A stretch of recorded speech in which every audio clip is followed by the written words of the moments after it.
Ispahani media পরিধির আমি স্বাগত জানাচ্ছি তৌহিদ শান্ত। দর্শক, আজকের উল্লেখযোগ্য ঘটনার মধ্যে 15 জন যে সেনা কর্মকর্তাদেরকে আমরা পেয়েছিলাম, 15 জন মোটামুটি 25 জনের নামে অভিযোগ আসছে। তা এখন পর্যন্ত 15 জন সেনা কর্মকর্তা, তার মধ্যে একজন বা দুজন বাদে আর সবাই কর্মরত ছিলেন। তারা তাদেরকে কারাগারে পাঠানোর নির্দেশ দিয়েছে। তারা আদালতের কাছে আন্তর্জাতিক অপরাধ ট্রাইব্যুনালে আত্মসমর্পণ করেছেন। এই বিষয়টি বিচারের একটি গুরুত্বপূর্ণ অবস্থান এবং গুম কমিশনের যে গুম মামলার যে গুম কমিশন থেকে দেয়া গুম মামলার যে ঘটনা, তার মধ্যে একটি গুরুত্বপূর্ণ। আমি এটা গুরুত্বপূর্ণের মধ্যে ভালো খারাপ এটা বলতে পারছি না, কিন্তু গুরুত্বপূর্ণ। আরেকটি বিষয় যে খুব দ্রুত হয়তো বা সাবেক প্রধানমন্ত্রী ফ্যাসিস্ট শেখ হাসিনার এক ধরনের বিচারের রায়ের সম্মুখীন হয়তো বা পাওয়া যেতে পারে, কারণ আজকে এরকম একটি সমাপ্তি দেখলাম। এই হলো বিচারের অগ্রগতি। কিন্তু আমাদের যে সংশয় সংকটের বিষয় নির্বাচন, সেই নির্বাচনের বিষয়ে আমরা এখনও কেমন যেন একটু ধোঁয়াশার মধ্যে আছে। যেমন নির্বাচন হবে, ভোট হবে, এই সব কিছু ছাপিয়ে ওই বাক্যটি মানুষের মন থেকে যাচ্ছে না, নির্বাচন হবে তো। আমাদের আজকের বিষয় নির্বাচনের প্রস্তুতি, জোট ও প্রত্যাশা। আমাদের সঙ্গে রয়েছেন যুক্তরাজ্য বিএনপির আইন বিষয়ক সম্পাদক ব্যারিস্টার এম লিয়াকত আলী, আপনাকে স্বাগত, এবং জাতীয় নাগরিক পার্টির যুগ্ম আহ্বায়ক তাসনুবা জাবিন, আপনাকে স্বাগত জানাচ্ছি। দর্শক, বরাবরের মতো আমি একটু শিরোনাম দেখে আসবো। আমাদের সারাদিনে যা প্রচলিত হচ্ছে শিরোনাম দেখে আলোচনা শুরু করব। মানবতা বিরোধী অপরাধের মামলায় হাসিনার বিরুদ্ধে যুক্তিতর্ক উপস্থাপন শেষ, রায়ের তারিখ ধার্য হবে কাল। এই মামলায় শেখ হাসিনা সহ জেনারেল তারিক সিদ্দিকী সহ যে সমস্ত আসামি পলাতক আছেন তাদের বিরুদ্ধে পত্রিকায় বিজ্ঞপ্তি দিয়ে হাজির হওয়ার জন্য নির্দেশ দেওয়া হয়েছে। গুম খুনের মামলায় 15 সেনা কর্মকর্তা কারাগারে। নির্বাচনের আগে জুলাই হত্যার বিচারের রোডম্যাপ চায় এনসিপি। প্রশাসনের কিছু লোক একটি দলের পক্ষে কাজ করছে, অভিযোগ জামায়াতের। কোনো চাপের কাছে নতি স্বীকার নয়, নির্দেশনা সিইসির। কোনো চাপের কাছে নতি স্বীকার করবেন না এবং সম্পূর্ণভাবে নিজের সিদ্ধান্তে, আইন অনুযায়ী সিদ্ধান্তে অটল থাকবেন। কর্মকর্তাদের নির্ভয়ে কাজ করতে বললেন কমিশনাররা। অন্তর্বর্তী সরকারের কাছে নিরপেক্ষ ভূমিকা চায় বিএনপি, জানিয়েছেন আইন উপদেষ্টা। ভোট প্রশ্নবিদ্ধ করতে ষড়যন্ত্রের অভিযোগ আমির খসরুর। এবং অবৈধ গ্যাস সংযোগকারীদের চিহ্নিত করছে তিতাস। রাজধানীতে অভিযান, অজ্ঞাতনামা মৃতদেহের পরিচয় খুঁজতে গিয়ে অটোরিকশা ছিনতাই চক্রের সন্ধান পেয়েছে পিবিআই। শুনছিলেন শিরোনাম। আমাদের অনুষ্ঠানটি ফেসবুক এবং ইউটিউব পেজেও সরাসরি সম্প্রচারিত হচ্ছে। আপনারা চাইলে কমেন্টের মাধ্যমে আমাদের সঙ্গে যুক্ত হতে পারেন। ব্যারিস্টার লিয়াকত আলী, আপনাকে দিয়ে শুরু করি। তাসনুবা জামিনের কাছে তো অনেক প্রশ্ন, আমরা যাব একটা একটা করে, কারণ এনসিপি মনে হচ্ছে যে তারা রাজনীতির দিকে বেশ ভালোই এগোতে পেরেছে। আমাদের কনভেনশনাল রাজনীতি খুব দ্রুত আয়ত্ত নিয়েছে। তারেক রহমান কবে আসছে আসলে? ধন্যবাদ আজকের উপস্থাপক, আমার সম্মানিত সহ আলোচক এবং যারা দেখছেন সম্মানিত দর্শক মণ্ডলী, আসসালামু আলাইকুম। তারেক রহমান কবে আসছেন এই বিষয়টা গণতন্ত্র মুক্তির মহানায়ক বাংলাদেশ জাতীয়তাবাদী দলের অ্যাক্টিং চেয়ারম্যান জনাব তারেক রহমান, উনি যে সাক্ষাৎকারটা দিলেন, আমি কিন্তু লিটারালি জিজ্ঞেস করেছি, তারেক রহমান আসবেন এটা আমি জানি। উনি কিন্তু নিজে আনসার দিয়েছেন, অনেকগুলো তারিখ আছে, উনি কিন্তু নিজে নিরাপত্তার বিষয় আছে। ঠিক আছে, আমি একটু বলতেছি, আমার সেন্টেন্সটা শেষ করতে দিবেন। উনি নিজে আনসার দিয়েছেন, তারপর আমি আবার আনসারটা দিচ্ছি। এবং ওনার রাজনৈতিক উপদেষ্টা উনি কিন্তু 2 বার বলেছেন যে তারেক রহমান সাহেব নভেম্বরের শেষ দিকে অথবা ডিসেম্বরে ইনশাল্লাহ চলে আসবেন। তো আমরা এটাই আশা করতেছি। আচ্ছা, আমি তারেক রহমান কবে আসছেন এটি প্রশ্নটি হলো আমার শুরুর প্রশ্ন। এই প্রশ্ন আড়ালে যে প্রশ্নটি করব যে উনি আসলে কি পরিবর্তন হবে রাজনীতির?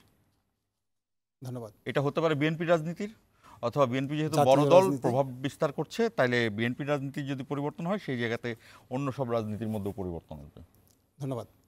আপনার প্রশ্ন হচ্ছে উনি আসার পর আমাদের দলীয় রাজনীতিতে কি পরিবর্তন আসবে এবং জাতীয় রাজনীতিতে কি পরিবর্তন আসবে।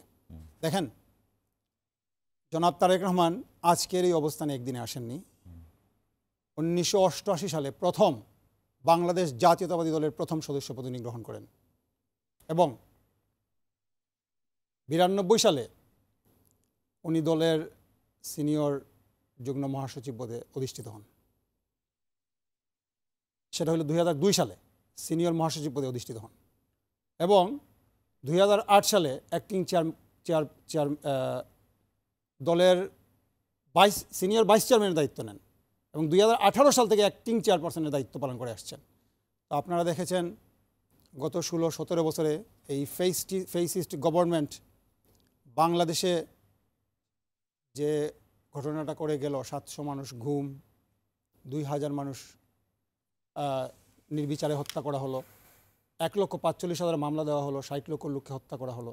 এই অবস্থায় আমাদের দলকে গত 15, 16, 17 বছর আমার নেতা কিন্তু ধরে রেখেছেন এবং সারা বাংলাদেশে বাংলাদেশ জাতীয়তাবাদী দল, বাংলাদেশ জাতীয়তাবাদী যুব দল, স্বেচ্ছাসেবক দল, ছাত্র দল, একদম তৃণমূল থেকে শুরু করে, ওনাকে বলা হয় তৃণমূলের নেতা, এবং প্রতিটা তৃণমূলের নেতা থেকে শুরু করে কেন্দ্রীয় নেতৃত্ব এবং সবার সাথে উনি যোগাযোগ করেছেন, সাধারণ জনগণের সাথে উনি যোগাযোগ করার চেষ্টা করেছেন এবং দলটাকে এমনভাবে উনি ধরে রেখেছেন, আমি শেষ করে নিচ্ছি, এমনভাবে ধরে রেখেছেন আগের চেয়ে বাংলাদেশ জাতীয়তাবাদী দল আরও বেশি শক্তিশালী। না, এটা ঠিক আছে, এটা আপনারা ভাবতেই পারেন বাংলাদেশ জাতীয়তাবাদী দল অনেক বেশি শক্তিশালী। এইটার পরীক্ষাটা নির্বাচনের মধ্যে আসবে। আমি তাসনুম আমিন আপনার কাছে তারেক রহমান কবে আসবে এটা জানতে চাইবো না, তবে পরের যে বাক্যটি বা পরের প্রশ্নটি আমি জানতে চাই, আপনি আপনার মতো করে নির্মোহ আলোচনা, আমি কোনো দিকে যেতে চাই না, যে তারেক রহমান আসলে বাংলাদেশের রাজনীতির কি পরিবর্তন হবে? ধন্যবাদ আপনাকে এবং এখানে যারা আছেন, দর্শক যারা দেখছেন, সবাইকে শুভেচ্ছা। তারেক রহমান আসলে এই জুলাইয়ের সবচেয়ে বড় আমার কাছে যেটা মনে হয়, জুলাইয়ের শহীদ আহত পরিবারদের সাথে দেখা হবে এবং তার অজস্র নেতা কর্মী যারা জুলাই গণ অভ্যুত্থানে অংশ নিয়েছে তাদের সাথে দেখা হবে। আমার কাছে মনে হয় যে এটা একটা খুব তারাও অপেক্ষা করে আছে এবং এটা একটা খুব সুন্দর ব্যাপার হবে। এবার আসেন রাজনীতিতে আসলে যেহেতু উনি এখনও আসেন নাই এবং নির্বাচন, আপনি শুরুতে যেরকম বলছিলেন যে সংশয় সংকট আছে, কিন্তু আমরা মনে করি যে নির্বাচনের সময়ই হবে, ফেব্রুয়ারিতেই যেটা হয়েছে আমরা মনে করি, কিন্তু আমি ওই সংশয়টা মানুষের সংশয়টা, হ্যাঁ, সেটাও থাকাটা স্বাভাবিক 15-16 বছর পর বা এতগুলা চেঞ্জের পর রাজনৈতিক। সো আর কিছুদিন পরে, মানে আর বেশি দিন কিন্তু নাই, 3 মাসের। সো এখনও যেহেতু আসে নাই, খুব মানে একদম নির্বাচনের আগেই আসবেন। সো ওনার আসার পর স্বাভাবিকভাবেই একটা আপনি যেমন একটু আগে বলছিলেন যে একটা শিফট তো আছে, যে ক্ষমতার কাছাকাছি হচ্ছে বিএনপি এবং বিএনপির অনেক প্রভাবশালী নেতাদেরকে স্থানীয় প্রশাসন বা প্রশাসন অনেকটা মন্ত্রী পর্যায়ে কিন্তু ট্রিট করে। এয়ারপোর্টে গেলে ডিসিরা রিসিভ করতে যান।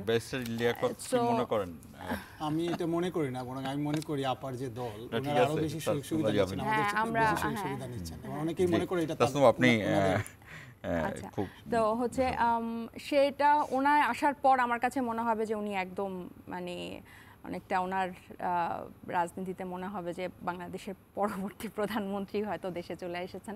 মানে ওনার দলের মনোভাব বা কথাবার্তা কিন্তু অনেকটা ওরকম। আরেকটা পরিবর্তন যে উনি দীর্ঘদিন উনি দেশের বাইরে ছিলেন এবং ওনার লাস্ট যে সাক্ষাৎকারটা বিবিসিতে আমরা দেখলাম 2 পর্বের, মোটা দাগে কিন্তু সেটার সবাই খুব প্রশংসা করেছিল ইন কম্প্যারিজন টু আগের তারেক রহমান।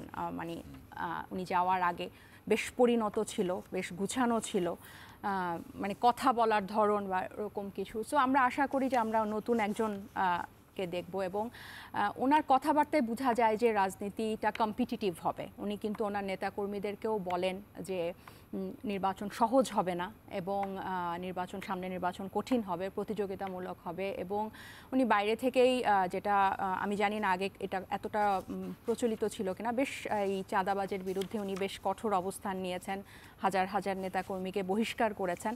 সো আমরা যে পরিবর্তনের মানে নতুন বন্দোবস্তের কথা বলছি, যদিও ওনারা প্রোগ্রেসিভ কোনো রিফর্মে রাজি হন নাই, অনেকগুলা নোট অফ ডিসেন্ট বা ভিন্নমত আছে, তারপরেও আমরা মনে করি যে একটা গুণগত পরিবর্তন রাজনীতিতে আসবে। আমরা সাধারণত কনভেনশনাল টক শোতে রেগুলার বক্তব্যগুলো নিয়ে আলোচনা করি, তবে আপনি যে কথাটি বললেন একদম শেষে, এই কথা থেকে আমি অল্প কয়েকটি তথ্য দিব, মানে প্রশ্ন লং করবো না। যেমন আপনি যদি শ্রীমভ বন্দরনায়ক কথা চিন্তা করেন, আপনি যদি বেনজির ভুট্টোর কথা চিন্তা করেন, জুলফিকার আলী ভুট্টোর কথা চিন্তা করেন, ইন্দিরা গান্ধীর কথা চিন্তা করেন, জওহরলাল নেহরুর কথা চিন্তা করেন, জর্জ বুশের কথা চিন্তা করেন, শেখ হাসিনার কথা চিন্তা করেন, তারেক রহমানের কথা চিন্তা করেন, এবং প্রধানমন্ত্রীর মেয়াদ 2 বারের বেশি এক লোক না, এগুলোর সাথে কোনো লিঙ্ক আছে? এটা আসলে এদের সাথে আমি লিঙ্কটা দেখি না, আমি দেখি এদিক থেকে, মানে আমার সাইড থেকে বলতে আমি রাজনীতিতে আসছি একদম। আপনারা কিন্তু ওইটার উপর খুব গুরুত্ব দিয়েছেন। হ্যাঁ, গুরুত্ব দিয়েছি। হ্যাঁ, কেন দিয়েছি এটাই বলি। আমি কিন্তু উঠে আসছি, বা এনসিপি উঠে আসছে মানে গণমানুষ থেকে বা গণ অভ্যুত্থান থেকে, এদিক থেকে। আর মানে ক্ষমতা উত্তরসূরি হিসেবে কিন্তু আসি নাই। তো আমরা যারা ওদিক থেকে আসছি, আমরা দেখি যে বাংলাদেশের সব সমস্যার মূলে কি, আপনি অর্থনীতি, স্বাস্থ্য, শিক্ষা, বৈষম্য সব কিছুর মূলে হচ্ছে, বা দুর্নীতি, সব কিছুর মূলে হচ্ছে আপনার শাসন ব্যবস্থা যে কাঠামোটা। এবং এখানে আমরা কেন 2 বারের বেশি বলি না, বা এটা এখন কেন বলছি শুনেন, যদি নির্বাহী ক্ষমতাটা 3টা, এই যে এক্সিকিউটিভ, সংসদ এবং জুডিশিয়ারি, এটা যদি নির্বাহীর কাছে এককভাবে না থাকতো, একজন প্রধানমন্ত্রী যদি 20 বছরও থাকতো তাতে কিন্তু কোনো অসুবিধা ছিল না। কিন্তু কাঠামোটা এমনভাবে সাজানো, মানে একটা সাংবিধানিক স্বৈরতন্ত্রটা এতটা স্ট্রং যে আপনি ওখানে যাকেই বসিয়ে দিবেন সেই এই ফ্যাসিজমের দিকে এগিয়ে যাবে। সো আমরা কিন্তু ওই স্ট্রাকচারটাকে রিফর্ম করতে চাই, এবং ওই স্ট্রাকচার যদি রিফর্ম হয়ে যায়, তখন আপনি একজন দুর্নীতিবানকে বসিয়ে 20 বছর রাখলেও সে ওটা হতে পারবে না। সো এইটাকে যদি যখন আপনি একটা গত 54 বছরে যখন কোনো পরিবর্তন আসে নাই, আমাদের অনেকবার আমাদের এই বিপ্লব ব্যাহত বা সংবিধানের আমাদের এই ধাক্কা আমরা সামলেছি, এবং একজন সরকার বা একজন মানুষ ক্ষমতায় থাকার জন্য বারবার সংবিধান পরিবর্তন করেছে, সংশোধন করেছে, এবং সবশেষ একজন শিশু থেকে শুরু করে 1400-1500 মানুষকে হত্যা করেছে, আহতদের করেছে হাজার হাজার। তাহলে এরকম একটা দেশের ব্যবস্থায় আপনি যখন পরবর্তী ধাপে যাবেন, একদম ইমিডিয়েটলি পরের বছরই কিন্তু আপনি এই নির্বাহী ক্ষমতাটা কমাতে চাইবেন। সো আমাদের আলোচনাটা কিন্তু তারেক রহমানকে করে না, উদ্দেশ্য করে না। আমরা এমনভাবে বলতে চাই, নাহিদ ইসলামও যদি প্রধানমন্ত্রী হয়, নাহিদ ইসলামও যাতে ওদিকে যেতে না পারে, কারণ সবাই মানুষ, ক্ষমতায় যাতে তারা গেড়ে বসতে না পারে, তারা যাতে নিয়ম কানুনের জবাবদিহিতার মধ্যে থাকে। এবং একজন প্রধানমন্ত্রী, এই যে আদালতের প্রত্যেকটা বিচারক নিয়োগ তার হাতে থাকে, প্রত্যেকটা দুদকের প্রধান তার হাতে থাকে। আপনি দেখেন, আমি শুধু দুদকের উদাহরণটা দিয়ে পুরাটা বুঝাই। দুদক কেন ব্যবহৃত হয়? যে যারা অপোজিশনে থাকবে তাদের নামে আপনার দুদকের মামলা হবে। কখনো আপনার মন্ত্রীদের সম্পত্তির হিসাব একজন মন্ত্রীকে দুদক প্রধান ক্ষমতায় থাকা অবস্থায় যে চ্যালেঞ্জ করবে, তার বিরুদ্ধে যে অভিযোগ আনবে, এই সাহসটা বাংলাদেশের কোনো দুদকের কর্মকর্তার, প্রধানের নাই। আমরা এই ব্যবস্থাটার পরিবর্তন চাই। আমরা কিন্তু তারেক রহমানকে এইম করে বা তারেক রহমান বিএনপিকে দেখে বা বিএনপি জামাতকে রেখে কিন্তু আমরা রিফর্মগুলা চাই না। আমরা চাই যে কেউ যখন ওখানে যাবে যাতে এটা, মানে আপনাদের উদ্দেশ্যটা বিএনপি বা তারেক রহমান না? না, আপনি যেটার প্রসঙ্গে বললেন আর কি, যে 2 বছরের থাকলে ওনার সাথে কি সম্পর্ক, এটার আমিও এটা উদ্দেশ্য বলি নাই। আচ্ছা, আমি একটু বলতে হচ্ছে যে আপা কয়েকটা বিষয় বলছে, আমি এই বিষয়গুলো একটু টেনে নিয়ে আসতে চাই। আপা বললো 2 বারের বেশি প্রধানমন্ত্রী বিষয়টা। আপনি দেখেন, শহীদ প্রেসিডেন্ট জিয়াউর রহমান ঘোষণা করেছিলেন 19 দফা। বেগম খালেদা জিয়া, দেশনেত্রী বেগম খালেদা জিয়া ঘোষণা করেছিলেন ভিশন 2030। তারই ধারাবাহিকতায় 13 জুলাই 2023 সালে যখন আমাদের অবস্থা খুবই খারাপ, আমাদের দলের অবস্থা আমি বলতেছি, তখন ঘোষণা করেছেন অ্যাক্টিং চেয়ারপারসন জনাব তারেক রহমান আমাদের রাষ্ট্র সংস্কারের 31 দফা। ওইখানে উনি বলে দিয়েছিলেন, নাম্বার 1 সংবিধান সংস্কারের কথা, number 2 rainbow nation, national reconciliation commission. উনি বলেছিলেন, আপা যেটা বললেন 2 বারের বেশি প্রধানমন্ত্রী থাকা যাবে না, আবার আমরা তত্ত্বাবধায়ক সরকার নিয়ে আসবো, এই কথাগুলো আমরা তখনই বলেছি। আমি এই প্রসঙ্গেই আসি যেটাতে আমরা কথা বললাম 2 বারের বেশি। আমরা বলেছিলাম যে পরপর 2 বারের বেশি একজন মানুষ প্রধানমন্ত্রী থাকা যাবে না, তৃতীয়বার এসে ওনাকে বিরতি দিতে হবে। তারপরে যখন আমরা ঐক্যমত কমিশনে বসলাম, দীর্ঘ 7 মাস 8 মাস 9 মাস বসার পরে দাবি আসলো যে না, একই ব্যক্তি টোটাল 2 টার্মের বেশি আর থাকতেই পারবে না, পরে আবার লাইফ টাইম, হ্যাঁ পরে আবার বিরতি দিয়ে আসতে পারবে না। আমরা সেইখানেও এগ্রি করেছি। হ্যাঁ, আপা যেটা বললেন যে বিএনপি একটা কথা বলছেন যে বিএনপি অনেক নোট অফ ডিসেন্ট দিয়েছে, মাত্র 9টা দিয়েছে, 84টা। আমরা 84টা বিষয়ে কিন্তু মোটামুটি গুরুত্বপূর্ণ। আচ্ছা, আমি শেষ করি আমার বিষয়টা। আবার বললেন সংবিধান সংস্কারের কথা। দেখেন, বাংলাদেশে যতবার সংবিধান সংশোধন হয়েছে, সংস্কার হয়েছে, বা এই যে দূষর আওয়ামী লীগ, ফেসিস্ট আওয়ামী লীগ করেছিল তাদের নিজেদের স্বার্থে, আমি 1 মিনিটে শেষ করব, এবং বাংলাদেশ জাতীয় দল করেছিল তাদের স্বার্থে। আপনারা জানেন 1975 সালে চতুর্দশ সংশোধনীর মাধ্যমে ফ্যাসিস্ট আওয়ামী লীগ কী করেছিল, বাংলাদেশে বাকশাল, একদলীয় বাকশাল গঠন করেছিল। আমার নেতা শহীদ প্রেসিডেন্ট জিয়াউর রহমান ছিলেন সংস্কারের প্রবর্তক, 31 দফা দিয়ে শুরু করেছিলেন। তারপরে এই বহুদলীয় গণতন্ত্র কিন্তু উনি দিয়েছিলেন। আওয়ামী লীগ কী করেছিল, সংসদীয় শাসন ব্যবস্থা বাতিল করে দিয়েছিল। দ্বাদশ সংশোধনীর মাধ্যমে 1991 সালে দেশনেত্রী বেগম খালেদা জিয়া বাংলাদেশে আবার এই সংসদীয় শাসন ব্যবস্থা নিয়ে আসলেন। ত্রয়োদশ সংশোধনীর মাধ্যমে 96 সালে বেগম খালেদা জিয়া কী করলেন, বেগম খালেদা জিয়া বাংলাদেশে তত্ত্বাবধায়ক সরকার ব্যবস্থা নিয়ে আসলেন। আওয়ামী লীগ কী করলো, 2014 সালে এসে পঞ্চদশ সংশোধনীর মাধ্যমে সেটা বাতিল করে দিল। আমি বলতেছি যেটা যে সংস্কার বলতে যা বোঝায়, বাংলাদেশ জাতীয়তাবাদী দল সংস্কার করে জনগণের স্বার্থে, আওয়ামী লীগ ফেসিস্ট আওয়ামী লীগ এবং তাদের দূষণটা সংস্কার করে তাদের সাথে। আর এনসিপি নিয়ে যেটা আপা বললেন, আমি 30 সেকেন্ডে শেষ করবো প্লিজ, যে এনসিপি আন্দোলনের মাঠ থেকে উঠে এসেছে, আমি তাদেরকে সাধুবাদ জানাই। এবং তাদের কারণে আমরা এখন স্টাডি, আরও পলিটিক্যাল স্টাডি আমাদেরকে আরও বেশি করতে হচ্ছে, কারণ এরা অনেক বেশি স্টাডি করে, আমরা ভালো লাগে এদের কথা শুনতে। আমি অনর্গল যখন এরা কথা বলে, 24-25 বছরের একটা ছেলে মেয়ে, আমি অনর্গল বসে শুনি এদের কথাগুলি। কিন্তু একটা জিনিস দেখেন, বাংলাদেশে 52 সালে ভাষা আন্দোলন হয়েছিল, এই ছাত্ররাই করেছিল। 62 সালে শিক্ষা আন্দোলন কে করেছিল, ছাত্ররা। 69 সালে গণ আন্দোলন কে করেছিল, ছাত্ররা। 71 সালে মুক্তিযুদ্ধ অন্যতম ভূমিকা ছিল ছাত্রদের। 90-এ স্বৈরাচার বিরোধী আন্দোলন কে করেছিল, ছাত্ররা। এই 36 জুলাইয়ের এই আন্দোলন কে করেছিল, ছাত্ররা। বাকি সব আন্দোলনের পরে দেখবেন ছাত্ররা, ওনারা নিহত হয়েছে, আহত হয়েছে, শ্রদ্ধা করে এদেরকে আমরা স্মরণ করি। সবাই বাসায় চলে গেছে, সবাই লেখাপড়ায় চলে গেছে, সবাই যার যার জবে চলে গেছে। এই প্রথম দেখলাম একটা দল হলো, আমরা সাধুবাদ জানাই। আমি আবারও বলতেছি, এদের কারণে আমরা আরও নতুন করে স্টাডি নিয়ে আসছি। সো ওইটা শুধুমাত্র আন্দোলন থেকে উঠে আসছে, এবং এনসিপি ছাড়া আর বাকি কেউ আন্দোলনে ছিল না তা তো না, সব ছিলাম, আমরা সবাই ছিলাম। বাংলাদেশের 18 কোটি মানুষের এখানে আমাদের সমর্থন ছিল। আমার প্রশ্নটা ছিল, দুইটা কথা একটু বলবো যদি আপনি সময় দেন। বিএনপি যে দফারগুলা কথা বলে, 31 দফা সহ সংস্কারের কথা তারা আওয়ামী লীগের সময় বলেছে, বা তারা অনেক সংস্কারের কথা চিন্তা করেছে, প্রোগ্রেসিভ, এটার জন্য তারা সাধুবাদ আমি দেই ব্যক্তিগতভাবে। কিন্তু আপনি দেখেন, যখন এই 31 দফাগুলা লেখা হয় তখন কিন্তু জানতো না যে সামনে গণ অভ্যুত্থান হবে, এবং গণ অভ্যুত্থানের পরে কিন্তু অনেক এই 31 দফার অনেক কিছু হয়ে গেছে। এবং আমি যে পয়েন্টটা বলতে খুব পছন্দ করি সেটা হচ্ছে, আপনি দেখেন বিগত সরকারের যারাই এসেছে ক্ষমতায়, তারাই কিন্তু তাদের ইশতেহার বলেন, দফা বলেন, যাই বলেন, সব কিছুতে কিন্তু নারীর ক্ষমতায়ন, অর্থনীতির উন্নয়ন, অনেক কিছু দামি দামি কথা লেখে বুকিশ। কিন্তু তাদের যখন ওটা বাস্তবায়ন করার সময় আসে তখন কিন্তু সেটা আমরা দেখতে পাই না। বিএনপির জন্ম প্রায় অনেক বছর হয়ে গেছে, 4-5 দশকের কাছাকাছি। সো এখনো কিন্তু তাদের কোনো রাজনৈতিক রেগুলার কমিটিতে তারা তাদের নিয়মই মানে না, আওয়ামী লীগও মানে না। হ্যাঁ, এটা এই যে এই রিফর্মগুলো আপনি এগুলো মানে এখন পর্যন্ত ইভেন 2025-এ এসেও কিন্তু আমরা তাদের এই 31 দফারই কোনো মানে এটা দিয়েছে, এটার যতটা প্রচার আছে বাস্তবায়নের ক্ষেত্রে কিন্তু তারা ততটা পিছিয়ে। আমি আরেকটা বলি যে সংবিধান সংশোধন কিন্তু শুধু আওয়ামী লীগ যে নিজের প্রয়োজনে এই যে ত্রয়োদশ সংশোধনী তত্ত্বাবধায়ক সরকার ব্যবস্থা বাতিল করেছে তা না।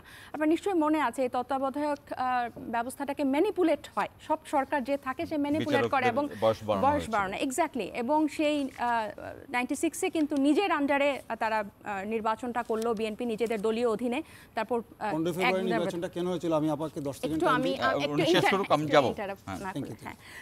আমরা কিন্তু স্পেসিফিক কোনো রাজনৈতিক দলের কে উদ্দেশ্য করে, যেটা আমি প্রথম ভাগে বললাম যে দোষারোপ করছি না, আমি বলছি যে যেই ক্ষমতায় যায় সেই এই সংবিধানটাকে 2/3 ছকে ফেলে। আমরা এই সংবিধানটাকে 2/3 সংখ্যাগরিষ্ঠের অভিশাপ থেকে মুক্ত করতে চাই। যে আপনি এখনও দেখেন, এই যে ভাই বললো নোট অফ ডিসেন্ট মাত্র 9টাতে, আমরা দুজনে বললাম যে যেগুলো মেন, এখনও তত্ত্বাবধায়ক সরকার ব্যবস্থা, এই প্রধানমন্ত্রীর মেয়াদ কতটুকু থাকবে, সবচেয়ে গুরুত্বপূর্ণ সাংবিধানিক প্রতিষ্ঠানগুলোতে নিয়োগের ব্যাপারে শুধু নির্বাচন কমিশন ছাড়া কোনোটাতে তারা এখনও রাজি হয় না। রাষ্ট্রপতি কিভাবে নির্বাচিত হবে সেটার এখনও, মানে যে আপনি সব কিছু করে ফেললেন কিন্তু আপনি চুলা জ্বালালেন না, তাহলে তার রান্না হবে না। ইউ পুট অল ইনগ্রেডিয়েন্টস, সব দামি দামি রেয়ার ইনগ্রেডিয়েন্টস আপনি দিলেন কিন্তু আপনি চুলা জ্বালালেন না, তাহলে তার রান্না হবে না। সো ব্যাপারগুলো অনেকটা এরকম হয়ে গেছে। জি, ব্যারিস্টার জিয়া কথা, আমরা বিরতিতে যাব, তার আগে 1 মিনিট আছে। জি, আপা যে কথাগুলি বললেন আমি ওইগুলোই বলবো। দেখেন, আপনি যে কথাটা বলছিলেন সাংবিধানিক প্রতিষ্ঠান, দেখেন বাংলাদেশে সংবিধানের 7টি সাংবিধানিক প্রতিষ্ঠানের কথা লেখা আছে, 3টি না। যেটা রাষ্ট্রের জবাবদিহিতামূলক প্রতিষ্ঠান সেটা হচ্ছে নির্বাহী বিভাগ, যেটা led by prime minister, executive যেটা বলি আমরা, তারপরে হচ্ছে আইন বিভাগ, যেটা আমরা লেজিসলেটিভ বা জাতীয় সংসদের মাধ্যমে যেটা হয়, বিচার বিভাগ জুডিশিয়ারি, আমি শেষ করি, নির্বাচন কমিশন যেটা ইসি আমরা বলি, হ্যাঁ, guardian of free and fair election, তারপরে হলো সরকারি কর্ম কমিশন পিএসসি যারা নিয়োগকর্তা, অ্যাটর্নি জেনারেল কার্যালয় এবং মহা হিসাবরক্ষক, এই 7টা প্রতিষ্ঠান, এটা 3টা। আচ্ছা, আমি আরেকটা কথা বলি, আপা যেটা বললেন যে 1996 সালে 15 ফেব্রুয়ারি নির্বাচনটা কেন দেওয়া হয়েছিল, আপনি জানেন? একটা না 100 কতদিন জানি 173 দিন হরতাল দেওয়া হয়েছিল এই তত্ত্বাবধায়ক সরকারের আন্দোলন। আমার নেত্রী বলেছিলেন কোনো সংবিধান সংশোধন করতে গেলে অবশ্যই জাতীয় সংসদে আসতে হবে। ওনারা সংসদ থেকে বের হয়ে গেলেন এবং আমার নেত্রী ঘোষণা দিলেন 15 ফেব্রুয়ারি 1996 সালে নির্বাচন হবে, আমরা সংবিধান সংশোধন করে এবং ত্রয়োদশ সংশোধনের মাধ্যমে আমরা তত্ত্বাবধায়ক সরকার ব্যবস্থা আমরা প্রবর্তন করবো এবং আমরা ক্ষমতা থেকে চলে যাবো। আমার নেত্রী চলে গেছেন। চাইলে কিন্তু 5 বছর ওটা কন্টিনিউ করা যেত এই গভর্নমেন্ট, যদি আওয়ামী লীগের মতো এই ফেসিস্ট আচরণ আমরা কিন্তু করি না আমার নেত্রী, যার কারণে পরবর্তীতে 2001 সালে ভালো একটা সুন্দর নির্বাচন হয়েছিল। 2008 নির্বাচন আমি খুব খারাপ বলবো না, কিন্তু এরপরে কি হলো 2014 সাল নির্বাচন, 2014 সালে 152টা আগেই পাস, 2018 সালে আগের রাতে ভোট শেষ, 2024 সালে কি হলো ডামি আমি নির্বাচনে শেষ হয়ে গেল। এই যে ফেসিস্ট আচরণ, সো ম্যাডাম যেটা বললেন 96 সালের নির্বাচনটা প্রয়োজন ছিল জাতির স্বার্থে। আরেকটা জিনিস হলো 3টা পদের কথা বললেন, দেখেন আমার নেতা আজকে জনাব তারেক রহমান অ্যাক্টিং চেয়ারম্যান আমার দলের, উনি কি হবেন? প্রাইম মিনিস্টার হবেন, আর কি হবেন? সংসদীয় দলের প্রধান হবেন। এই 3টা পদ, এই 3টা পদের কোন পদটা আপনি বাদ দিবেন?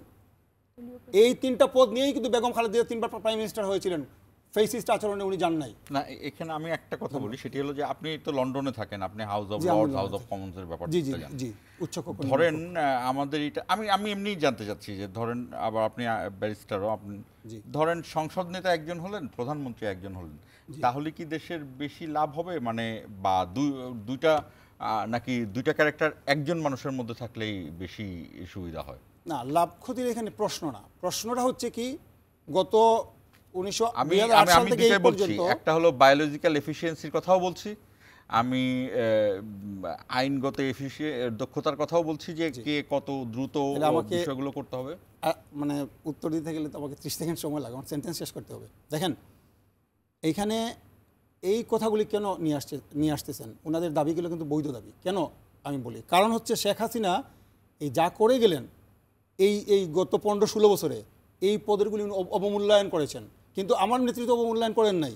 এবং আপনি যেটা বললেন ভাই, যে নিম্নকক্ষ উচ্চকক্ষ যেটা ইংল্যান্ডে আছে, house of Commons, house of Lord, এইটা 31 দফায় আমরা করেছি। কখন জানেন? 2023 সালে আমরা এটা নিয়ে এসেছি। এখন সবাই মিলে এটা কথা বলতেছে এবং আমরা মেনে নিয়েছি। এইটা নিয়ে আমি একটা কথা বলি ভাই, হাউস অফ কমন্সটা দেখেন, এখানে উচ্চকক্ষের পিআর নিয়ে প্রবলেমটা কি হলো? আমরা একটা ছোট বিরতিতে যাই। আচ্ছা, পিআর নিয়ে তাইলে আমরা পরে আসবো, মানে একটা প্রশ্ন করলে আনসার দেওয়া লাগে। দর্শক আমাদের সঙ্গে থাকুন, 1 মিনিট পরে ফিরছি।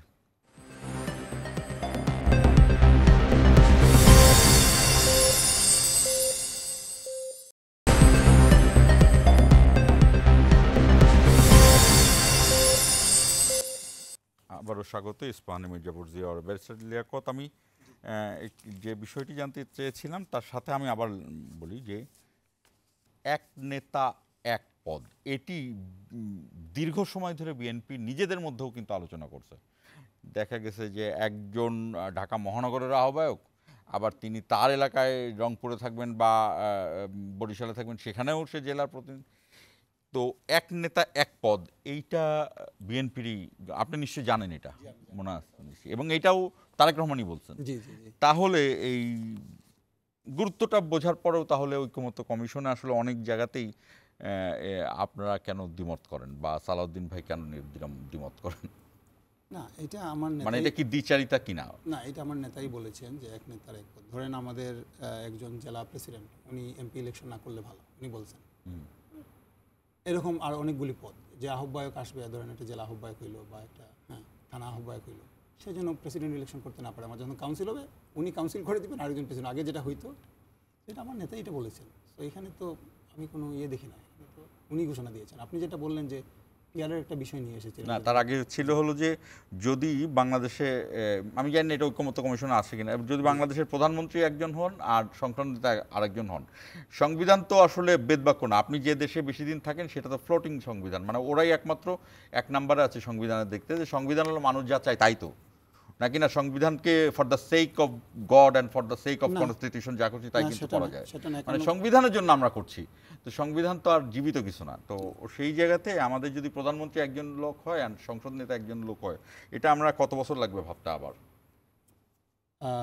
কত বছর লাগবে ভাবতে আবার সেটা তো টাইম ফ্রেম আমার পক্ষে দেওয়া সম্ভব না আপনার প্রশ্নের এটা তো বড় বড় দলগুলোকেই ভাবতে হবে, আমরা তো ভেবে লাভ নাই। যেমন বিএনপি এখন 1 নম্বরে, বিএনপির ফল বেশি, এই জন্য তার প্রতি ওইটার আনসার আসলে আমি দিয়ে দিয়েছি আপনাকে, যে ওইটার কারণটা হচ্ছে এই ফেসিস্টের কারণে। অনেকেই ধরে নিচ্ছে যে একই ব্যক্তির 3টা পদ থাকলে আবার যদি ফেসিজম বাংলাদেশে আসে, কিন্তু আমি তো বললাম 91 থেকে 91 সালের নির্বাচন, 96 সালের নির্বাচন, 2001 সালের নির্বাচন, 2008 সালের নির্বাচন, সবাই তো ওই 3টা পদ নিয়েছিল। তখন তো কেউ ফেসিজমে বাংলাদেশের জন্ম হয় না, জন্ম তো 14 সালের পর থেকে। এটা আনসার আমি দিয়ে দিয়েছি, কিন্তু আপনি মাঝখানে আরো 2টা বিষয় নিয়ে এসেছিলেন। একটা হইলো ওই যে আপার কক্ষ এবং নিম্ন কক্ষ এবং আপার হাউসে পিআরে। একটু দয়া করে যদি আমাকে আনসারটা দেওয়ার সুযোগ দেন। সেটা হচ্ছে এই ধারণাটা 2023 সালের 31শে ডিসেম্বর আমরা যে 13 জুলাই আমরা যে 31 দফা দিলাম, তখন আমরাই প্রথম বাংলাদেশে আমরা নিয়ে এসেছি। কারণ কি দেখেন, এখন যে আমাদের নির্বাচনী ইয়েটা, সেটা হচ্ছে জাতীয় সংসদ, যেটাকে আমরা নিম্নকক্ষ হিসেবে এখন কল্পনা করব। সেইখানে 300 জন নির্বাচিত হয়ে আসেন সারা বাংলাদেশ থেকে, এবং 50 জন মহিলা নির্বাচিত হন, 350 জন। এইখানে যে বিলগুলি পাশ হয়, আমরা যা দেখলাম গত 15-16 বছরে, হাজ যুক্ত হয়েছে, হাজ যুক্ত হয়েছে, হাজ যুক্ত হয়েছে, পরেও দেখে না বিলটা কি আছে, 200-250 পৃষ্ঠার বিল। তো এটা স্ক্রুটনি করার কেউ নাই, এই কারণে হাউস অফ লর্ড দরকার। ইংল্যান্ডে যেটা আছে, হাউস অফ লর্ডে কী হবে ভাই, এই যে বিলটা গেল, ওইখানে হয়তো 105 জন বা 110 জন হবেন, ওনারা বিভিন্ন প্রফেশনালস আসবেন, এখানে লয়ার থাকবে, ওনারা ক্রিটিক্যাল অ্যানালাইজ করবেন, এটা স্ক্রুটিনাইজড করবেন, এবং যদি দেখেন এই বিলে কোনো ভুল আছে বা এই বিল জনগণের বিল না, এটা একটা কালো বিল, ওনারা ওইটাকে ব্যাক করে আবার দিতে পারবেন সংশোধনের জন্য। এটা দরকার, এটা উন্নত বিষয়টা আছে। আপনি আরেকটা জিনিস পিআর নিয়ে আসছেন, আমাকে যদি 1 মিনিট সময় দেন আমি পিআর নিয়ে কথা বলতে চাই, যে পিআর হইলে কি হবে, লাভ হবে। আমি দেখেন, প্রপোর্শনেট রিপ্রেজেন্টেশন পৃথিবীর যতটা দেশে আছে সব জায়গায় সমস্যা। আজকে ইন্ডিয়া এটা নেয় নাই, আজকে ইংল্যান্ড এটা নেয় নাই, অস্ট্রেলিয়া নেয় নাই, কানাডা নেয় নাই, এরা কিন্তু এখনো নেয় নাই। এখন দেখেন, প্রশ্ন করা হয়েছিল এটা কিন্তু জামাতে, হ্যাঁ এটা নিয়েছে, আমি এই জন্যই বলতেছি, আমাকে যদি 1 মিনিট সময় দেন, আমি এটা নিয়ে আমি স্টাডি করেছি, আমি একটু কথা বলতে চাই। দেখেন, প্রশ্ন করা হয়েছিল একজন নেতাকে জামাত ইসলামী, যে আপনারা পিআর চান, কী ধরনের পিআর চান। উনি যে আনসারটা দিলেন, সারা ওয়ার্ল্ডে যে 3টা প্রপোর্শনেট রিপ্রেজেন্টেশন আছে ওই আনসারের মধ্যে পড়ে না। নাম্বার 1 হলো পার্টি লিস্ট। পার্টি লিস্টে কি, আপনি আপনার পার্টিকে শুধু ভোট দিবেন। হ্যাঁ, ওইটা কোথায় কোথায় আছে, এইটা আছে কিন্তু সুইজারল্যান্ডে, সাউথ আফ্রিকা এবং ফিনল্যান্ডে। সেকেন্ড যেটা হচ্ছে সিঙ্গেল ট্রান্সফারেবল ভোট, তার মানে কি একজন ব্যক্তিকে আপনি ভোট দেবেন, উনি ওনার মার্কা নিয়ে দাঁড়াবে ব্যক্তিকে। সেটা কোথায় কোথায় আছে, সেটা আছে আপনার আয়ারল্যান্ড এবং মাল্টাতে। আরেকটা আছে মিক্সড মেম্বার। মিক্সড মেম্বার মানে হচ্ছে আপনি একজন পার্সনকে এমপি হিসেবে ভোট দেবেন, আবার দলকে দেবেন। আমি একটু শেষ করে নেব ভাই, প্লিজ ভাই, হ্যাঁ আমি 1 মিনিট শেষ করবো।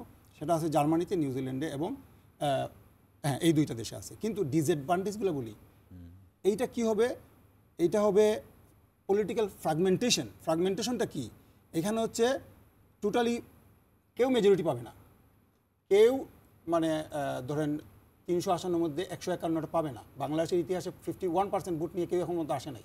শুনেন, তাইলে কি হবে ভাই, আমি কিন্তু 30 সেকেন্ড এই বিষয়টা শেষ করব। ইটালিতে এটা আছে, এবং কোয়ালিশন ইটালিতে আজ পর্যন্ত কোনো 4 বছর তারা শেষ করতে পারে নাই। দেখেন, উইকার অ্যাকাউন্টেবিলিটি উইকার কেন বললাম, সর্বোচ্চ ক্ষমতার অধিকার হলো আমার দলের প্রধান, আপনার দলের প্রধান, আপনার দলের প্রধান। কেউ এমপি হওয়ার জন্য জনগণের পাশে যাবে না। এখন কিন্তু আমাদের প্রত্যেকটা আসনে 3 জন 4 জন করে কিন্তু এখন দাঁড়ে দাঁড়ে যাচ্ছে, কেউ আর যাবে না। কেন জানেন, সবাই এসে বসে থাকে পার্টি প্রধানের কাছে, আপনি আমাকে এমপি বানান, ভোট দিবেন সন্দ্বীপে, এমপি হবে, ওই যে মালদ্বীপে বসে বসে এমপি হবে। লাস্ট আমি যেটা বলি ভাই, লাস্ট এটা বলি যে কোয়ালিশন গভর্নমেন্ট কোনো দেশেই ভালো না। যত দেশে কোয়ালিশন গভর্নমেন্ট, কোনো গভর্নমেন্টই 2 বছর 3 বছর বেশি কিন্তু থাকতে পারে না। আপনি কোনো ভালো বিলই পাস করতে পারবেন না, ভালো কোনো কাজই করতে পারবেন না। এবং কমপ্লেক্সিটি, ভোটিং যে সিস্টেমটা, সিট অ্যালোকেট করা খুব বেশি কমপ্লিকেটেড, যেখানে নিউজিল্যান্ডে আমরা দেখলাম। আজ পর্যন্ত আপনি ইসরায়েলে বলেন, নেপালে বলেন, জার্মানিতে বলেন, ইটালিতে বলেন, কোনো গভর্নমেন্ট 4 বছর পাস কমপ্লিট করতে পারে। আমি আসলে পিআর হলো উচ্চ কক্ষের ব্যাপারে জানতে চাচ্ছিলাম, উচ্চ কক্ষের কারণ পিআরটা- যেহেতু এখানে আমাদের এনসিপির নেতা যিনি, এনসিপি তো নিম্ন কক্ষে না, পিআর এর আমরা- কথা আমরা- ভাবছে না, না ভাবছে না, আচ্ছা, মানে এটা আমরা কখনোই আমরা বলেও নাই, এবং বরঞ্চ না, NCP বলে নাই, জামাত ইসলাম নিম্ন বলছে। কক্ষে যে জামাতের পিআরের যে বিষয়টি, আর আপনি যে কথা বললেন যে যেমন ধরেন 2.5 বছর 1.5 বছর বা 4 বছরে 6 বার সরকার বদল হয়েও সুইজারল্যান্ডের কিছুই যায় আসেনি, জার্মানিরও কিছু যায় আসেনি, কারণ ওদের দেশই ওইভাবে সিস্টেম গড়ে ওঠা। বরঞ্চ ওদের সরকার প্রতিবারে যখন পড়ে যায়, তখন প্রতিটা সরকার যখন পড়েও যায় তখনও তারা কনফিডেন্টলি যায়, মানে হলো যে আমি আমারটা দায় স্বীকার করে নিয়ে আমরা চলে যেতাম। এই জায়গাটায় আমাদের উঠতে অনেক সময় লাগবে। আমি পিআরের পক্ষ আচ্ছা, বিপক্ষে উচ্চ যাব কক্ষের না। যেটা বললেন তবে ভাই, আমি উচ্চ কক্ষের উচ্চ পিআরের কক্ষেরটা বিষয়ে তো আমি একটু সবাই- তাসনুমার কাছে আসবো। তাসনুমার কাছে সবাই আসবো। কিন্তু একটু তাসনুমার অনেকটা কাছে মেনে নিয়েছে। উচ্চ কক্ষে 105 জন নেওয়া না, হতো, অনেকটা মনে এটা হয় এখনো নোট অফ না ডিসেন্ট না, আছে। সেটা হচ্ছে কি নিম্নকক্ষে যার যতজন এমপি থাকবে পার্সেন্টেজ অনুসারে কিন্তু ওটা উচ্চ হওয়া কক্ষে না এরা হওয়া করে। আচ্ছা বলেন, আপনি বলেন। আমি একটু তাসনুমার কাছে হ্যাঁ, আসি, অবশ্যই, তারপর আপনি অবশ্যই। আসেন। আচ্ছা, আমি দুটা প্রসঙ্গে একটু বলবো। আগে আপনার যেটা আপার হাউস, আমি একটু ইয়ের প্রশ্নটায় আসি, যেটা হলো যে একটু নির্বাচনের মধ্যে আসি, এটার মধ্যেই আপনার এই আলোচনাটা আসেন। সেটা হলো নির্বাচন নিয়ে আমরা জামাত ইসলামীর বেশ কিছু না, 300 প্রার্থীকে দেখা যাচ্ছে তারা সবকিছু আলোচনা করছে, আবার পিআরও চাচ্ছে, তারা প্রার্থীও ঠিক করছে, পিআরও ঠিক আছে, সেটা তাদের মতো স্বাধীনভাবে করছে। এনসিপির প্রার্থীর চিন্তা ভাবনাটা কত দূর? প্রতীক নিয়ে একটা ফাইট হচ্ছে, এনসিপিকে বিভিন্ন ফাইটই করছে। যেমন এনসিপির ইতিহাসে সবচেয়ে মজার ব্যাপার হলো যে দল গঠনের আগে তারা গণ অভ্যুত্থান করেছে, এটা হয়তো এইভাবে বলতে পারবে এক সময়। আপনাদের আসলে নির্বাচনের দিকে কি আগাচ্ছেন, মানে কি প্রার্থীর বিষয়গুলো কি হচ্ছে ভেতরে? আর প্রতীকের বিষয় শেষ পর্যন্ত আপনারা ফাইট করে যেমন ভালো কথা, কিন্তু না দিলে কি করবেন? আচ্ছা, প্রথম কথা হচ্ছে যে গণ অভ্যুত্থান মানে দল গঠন করার আগে গণ অভ্যুত্থান করেছে, এই কথাটার প্রেক্ষিতে আমি এটা বলতে চাই, গণ অভ্যুত্থান করার সময় আমরা কেউ ভাবি নাই যে দল করা লাগবে। এই চিন্তা কারোর মধ্যে ছিল না, কিন্তু হওয়ার পরে যখন দেখলাম যে গোয়িং ব্যাকওয়ার্ডস, তখন এই নতুনের মানে ওই যে প্রয়োজনীয়তাই উদ্ভাবনের জনকের মতো। আচ্ছা, আমি দুইটা কথা একটু বলতে চাই। একটা হচ্ছে ভাই যে বললেন যে আপনি একটু পিছনে এক পদ এক নেতা হলে সমস্যা কোথায়। আমাদের এনসিপির অনেক কিছু নেগেটিভ, এমনিতে এনসিপি না, সার্বিকভাবেই মিডিয়াতে নেগেটিভগুলাই বেশি প্রচার পায়, কিন্তু কোনো কেউ যখন পজিটিভ কোনো কিছু করে ওটা আসে না। আমাদের এনসিপি নিজস্ব গঠনতন্ত্রে কিন্তু আমাদের এই জিনিসটা আছে যে একজন সভাপতি পরপর 2 বার টার্মে থাকতে পারবে, মানে 6 বছর। এরপরে কিন্তু নতুন কাউকে সভাপতি পদে নির্বাচন করতে হবে, এবং কেউ যদি প্রধানমন্ত্রী পদে যায় এবং তাকে কিন্তু দলীয় প্রধান থাকবে না। সো আপনি যে বললেন এই যে ভাবনাটা আসতে কত সময় লাগবে, আমরা হয়তো এখনো বড় দল না, ছোট দল, কিন্তু আমরা এই ভাবনা অলরেডি স্টাবলিশ করে ফেলেছি এবং চালু করে ফেলেছি। বাস্তবতাটা হলো যে আপনার ভাবনাটা জাতির মধ্যে প্রভাব, আর বিএনপির ভাবনাটা জাতির মধ্যে প্রভাব। আমি কাউকে ছোট করছি না, এই জায়গাতে আমি বিএনপিকে প্রায়োরিটাইজ অবশ্যই আমরা খুব খুশি হতাম শুধু এই বিষয়গুলো না, পুরো সংস্কার প্রক্রিয়াটা যদি এই বড় ভাই লিড দিত তাহলে বেশি মানুষ আরো আকৃষ্ট হতো। হ্যাঁ, মানে বিএনপিকে তো বড় ভাই বলা হয়, বড় ভাই যদি লিড দিত এই সংস্কারের পুরো বিষয়টা গণ অভ্যুত্থানের পরে। না, লিড দিচ্ছে তো না, দিচ্ছে না, সালাউদ্দিন আহমেদ। না, ওনারা তো সবকিছু পিছনের দিকে যাচ্ছে। আমরা বলছি যে সামনের দিকে যদি লিডটা দিত তাহলে কিন্তু এই নতুন দল করার কথা। আমরা বড় দলের তো অনেক দায়িত্ব থাকে, অথবা ভেবে নিতে একটু সমস্যা, দায়িত্বটা ওইটাই, মানে অলরেডি 40 বছর চলে গেছে। আচ্ছা, আপার হাউসের পিআরটা কিন্তু যদি আপনি প্রাপ্ত আসনের মতো, যে সংরক্ষিত নারী আসনের মতো করেন, যেটা এখন বিএনপি রাজি আছে, সেটা কিন্তু হওয়া না হওয়া সমান। আপার হাউসের পিআরটা আমরা আমি পিআরের যে সংজ্ঞা জানি, আমার মনে হয় নারী আসনের এটা পিআরের সংজ্ঞার মধ্যে পড়ে না, আমি জানি না। আমরা কিন্তু যাচ্ছি প্রাপ্ত ভোটের প্রপোর্শনাল, নট প্রাপ্ত আসনের।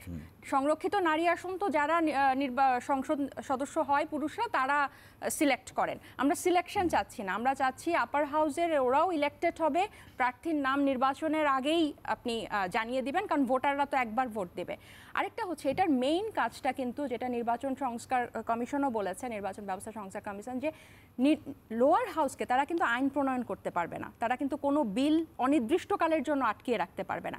তারা কি করতে পারবে? কোনো বিতর্কিত বিল বা কোনো কোনো আন্তর্জাতিক সংবেদনশীল চুক্তি যদি হয় তাহলে সেটা নিয়ে তারা নেগোসিয়েশন করতে পারবে, কথা বলতে পারবে, তর্ক তুলতে পারবে আপার হাউস, এবং এক ধরনের পর্যালোচনাকারী মানে লোয়ার হাউসকে দেখে রাখবে, একটা উপরে একটা মানে চেক অ্যান্ড ব্যালেন্সের মতো। এখন এটাতে কি হবে, আপনি লোয়ার হাউসের লেজিটিমেট কিন্তু আপার হাউসের চেয়ে বেশি, কারণ তারা সরাসরি নির্বাচিত।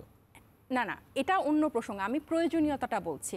আপার হাউস তো আইনও প্রণয়ন করতে পারবে না যেটা লোয়ার হাউস পারবে। লোয়ার হাউসের কোনো কিছু উত্থাপিত বিল কিন্তু অনির্দিষ্টকালের জন্য আপার হাউস আটকেও দিতে পারবে না। আমি লোয়ার হাউসকেই অনেক উপরে রাখছি, but I am telling the necessity যে আপনি যখন একটা চেক দেওয়ার মতো কাউকে রাখবেন, এটার উদাহরণটা বা এটার আইডিয়াটা আমরা কীভাবে দেখেন, আপনি ঐক্যমত কমিশনে যে দীর্ঘদিন এই তর্কটা চলেছে, এখানে কিন্তু সমাজের সবাই কিন্তু পার্টিসিপেট করেছে। হ্যাঁ, এই গণঅভ্যুত্থানের পরে যদি একটা পজিটিভ দিক হয় সেটা হচ্ছে আমরা প্রাণ খুলে বিতর্ক করতে পারছি, প্রত্যেকটার ম্যারিটস ডিম্যারিটস কিন্তু বলতে পারছি। সো এখানে সিভিল সোসাইটি জয়েন করেছে, বিভিন্ন গোষ্ঠীর মানুষ কিন্তু জয়েন করেছে। সো এরকম কোনো বিতর্কিত বিল যখন সংসদে উঠবে বা সংবিধান সংশোধন করা, যেটা মানে মুড়ি মুরগির মতো গত 50 বছরে হয়েছে, এই সংবিধান সংশোধন করাটা কিন্তু কঠিন হবে যখন আপার হাউসেরও 2/3 লাগবে। সো এই ব্যাপারগুলো কেন করা হচ্ছে, ছোট ছোট জিনিসগুলো ঢোকানো হচ্ছে, ওই একই জিনিস, যাতে নির্বাহীটা দানব হয়ে উঠতে না পারে, মানে মনস্টার হয়ে উঠতে না পারে। সো আপার হাউস যদি আপনি ওইভাবে সিলেক্ট করেন তাহলে এটা হওয়া না হওয়া সমান। নির্বাচনের প্রার্থীর ক্ষেত্রে আপনি যেটা বলছিলেন, আমাদের দল যেরকম নতুন এবং দলের লোকজন যেরকম নতুন, জাতীয় নির্বাচনটাও আমাদের জন্য সবার জন্য কিন্তু একেবারেই প্রথম, এবং খুব অল্প সময়ের মধ্যে আমরা খুব মানে সবচেয়ে সুপ্রিম একটা এক্সপিরিয়েন্সের সম্মুখীন হতে যাচ্ছি। সো আমাদের এক ধরনের সেলফ অ্যাসেসমেন্টও আছে। এখন প্রার্থীর যে নির্ধারণ করা, এটা গত এই মাসের মানে সেপ্টেম্বরের শেষ দিক থেকেই কিন্তু এটার ব্যাপারে শুরু থেকেই তো অনেকে যার যার এলাকায় তাদের নিজস্ব সাংগঠনিক কাজকর্ম বা এক ধরনের গণসংযোগ, একটা যোগাযোগ রাখা, একটা পরিচিতি এই 7 মাসের মধ্যে যার যতটুকু সম্ভব হয়েছে সে কিন্তু গড়ে তুলেছে। কিন্তু সেপ্টেম্বরের থেকেই কিন্তু আমরা এই প্রার্থীর বা নির্বাচন কেন্দ্রিক যে একটা সাংগঠনিক বিস্তার করা বা আলোচনা চালানো, সেটা কিন্তু চলছে। এবং আমাদের আহ্বায়ক নাহিদ ইসলামও কিন্তু প্রেস কনফারেন্সে সেদিন বলছিলেন যে প্রার্থী তালিকাও প্রকাশ করা কেমন হচ্ছে এই আলোচনাটা। প্রতীক ছাড়া না আলোচনা, মানে আমরা কিন্তু এমন না যে আমাদের নির্বাচন কমিশনে আমাদের নিবন্ধন পাওয়াটা অনিশ্চিত, মানে আমরা কিন্তু যাচাই বাছাইয়ে কিন্তু আমরা উন্নীত।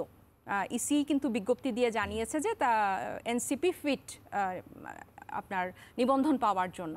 সো প্রতীকের জায়গাটাতে কিন্তু আমরা আটকে আছি, এবং এই প্রতীকের ইস্যুটা আসলে এক ধরনের অনড় অবস্থা যে এনসিপির শাপলা না হলে হবে না, ব্যাপারটাকে দেখানো হচ্ছে এভাবে যে বাচ্চা কাচ্চা। আমারও কিন্তু সাপ্লাই কেন লাগবে আপনাদের বলেন তো। এইটার মাধ্যমে কিন্তু আপনি এই যে ইলেকশন কমিশন নিয়ে আমরা একদম শুরু থেকে, দল গঠন হওয়ার আগে থেকে, এই তাদের সার্চ কমিটি থেকে শুরু করে তাদের মানে নিরপেক্ষতা নিয়ে যে আমরা সেই গত বছরের সেপ্টেম্বর অক্টোবর থেকে প্রশ্ন করছি, সেটা আরও জোরালো হচ্ছে এই প্রতীকে তারা যেভাবে ট্রিট করছে। তারা নিজেদের আইনই তারা মানেনি, এবং শাপলা প্রতীক কেন দেয়া হবে না, তা কোন নীতিমালার বিধিতে যে দেখেন আমার এটা আছে এই কারণে আমি দিতে পারবো না। যেমন আজকেও কিন্তু প্রধান উপদেষ্টার সাথে দেখা হওয়ার পর যেখানে মিডিয়াকে ব্রিফ করছিলেন, ওখানেও নাহিদ ইসলাম বলেছেন যে যদি আপনারা কোনো ইসি যদি কোনো ভালো আইনি ব্যাখ্যা দিতে পারে যে এই কারণে শাপলা দেওয়া যাবে না, তখন কিন্তু আমরা অন্যটার কথা চিন্তা করব। সো আপনি যখন যাচ্ছে তাই মানে নিজের গায়ের জোরে আপনি একটা চাপিয়ে দিবেন, হ্যাঁ, যে এটা কিন্তু প্রতীকের ইস্যু না, এটা ব্যাপারটা হচ্ছে তাদের কোনো নীতিমালা নাই, তাদের কোনো নিরপেক্ষতা নেই। এবং আজকেও যে সিইসি বলেছেন যে কারো চাপে মাথা নত হব না, এই ধরনের কথা আমরা বিগত 3টা ইলেকশন কমিশনারের মুখে একই বাক্য শুনেছি। আপনাদের উদ্দেশ্য বলছে নাকি? না, ওনার উপর কি চাপ উনি জানে। আমাদের শাপলা প্রতীক তো আর একা ওনার উপর চাপ না, আমরা তো পুরো ইলেকশন কমিশনকেই এটার জন্য প্রশ্নবিদ্ধ করছি। বলতে দিন। আমি আপনি কি এই বিষয়গুলো নিয়ে আলোচনায় আছে? আপনার কোনো উত্তর দেওয়ার আছে? ঠিক আছে, তাহলে আমি বিএনপি নির্বাচন নিয়ম আসতে চাই। আচ্ছা, তাহলে একটা বিরতি নিয়েই আসি। জি, দর্শক আবার একটা বিরতি নিচ্ছি, আমাদের সঙ্গে থাকুন।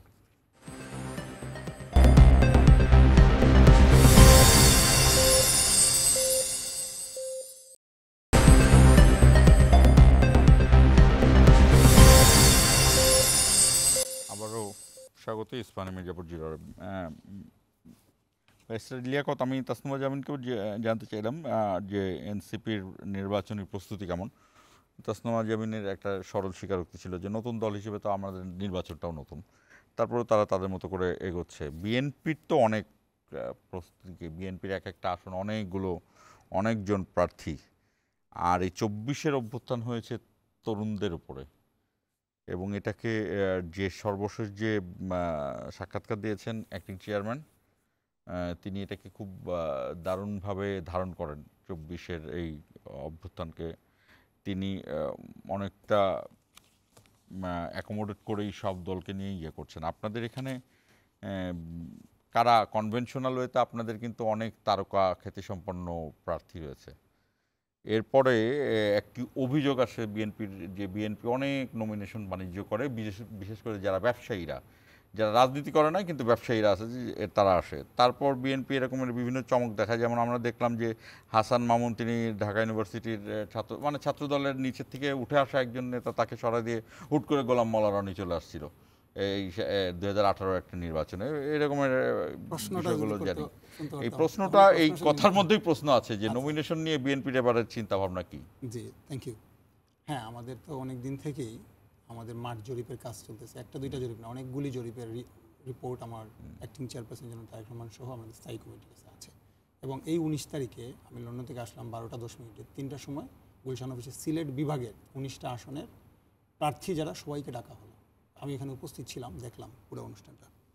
এক একটা আসনে 5জন 6জন করে আসছেন, সবার সাথে কথা বলা হলো, এবং মাঠ জরিপের ভিত্তিতে আমরা কিন্তু আমাদের সিনিয়র আমার মহাসচিব জনাব মির্জা ফখরুল ইসলাম আলম সাহেব, ওনাদেরকে নিয়ে বসেন। আমাদের কিন্তু কাজ চলতেছে, 300টা আসনেই জরিপ হচ্ছে, এবং আমরা আমার নেতা কাউকে অলরেডি আমরা কিন্তু কিছু গ্রিন সিগন্যাল দেওয়া হয়েছে। আমাদের কাজ চলতেছে প্রার্থিতা নিয়ে। আপনি যেটা বলেন বাণিজ্য, এই বাণিজ্য কিন্তু কবে হয়েছিল আমি জানি না, সেই যুগ এখন আর নেই। আমি অভিযোগ হিসেবে এখন আমাদের কাছে মাঠ জরিপ ছাড়া স্থায়ী কমিটি বলেন, আমাদের অ্যাক্টিং চেয়ারম্যান কিন্তু ওইটাকে সবচেয়ে বেশি গুরুত্ব দিচ্ছেন। আপনি আরেকটা জিনিস যেটা বললেন যে প্রস্তুতি, জি আমাদের প্রস্তুতি পুরোদমই চলতেছে আল্লাহর মতে এটা, এবং নির্বাচন ইনশাল্লাহ আমরা দৃঢ়ভাবে বিশ্বাস করি ইনশাল্লাহ ফেব্রুয়ারিতে নির্বাচন হবে। এবং নির্বাচনটা আমরা কিন্তু আমি আসলে আপনাকে সিকোয়েন্সটা বলি কি কারণে জিজ্ঞেস করেছি। ধরেন ঠাকুরগাঁয় মির্জা ফখরুল ইসলাম আলমগীর ইলেকশন করলো এবং তার বিপরীতে তাসনুবা জামিন ইলেকশন করলো। দেখেন তাসনুবা জামিন, মানে আমি তাসনুবা জামিন আছেন দেখে তাকে বলছি, যে কোনো এনসিপির একজন তরুণ নেতা আর কি, সোজাগত তরুণ। তো সেই ক্ষেত্রে বিএনপি কি চিন্তা ভাবনা করছে? আসলে এটা তো স্থায়ী কমিটি আছে, আমরা তো ওই লেভেলের নেতা না। তারপরে আমরা আমাদের নেতাদের কাছ থেকে আমরা যে দিক নির্দেশনা পাই, এখানে তরুণরাও থাকবে। কোনো ধরনের জোট টোটের কোনো ব্যাপারটা পার? জোট হইতেই পারে, জোট তো একটা সৌন্দর্য, নির্বাচন একটা উৎসব, জোট একটা সৌন্দর্য। ঠিক আছে, আমরা ছোট্ট একটা বিষয় নিয়ে দুই একটা বিষয় দেন, সময় আছে আমাদের কাছে, আর 3 মিনিট সময় আছে, আপনি 1.5 মিনিটে শেষ করেন, তারপর তাসনিম। ধন্যবাদ।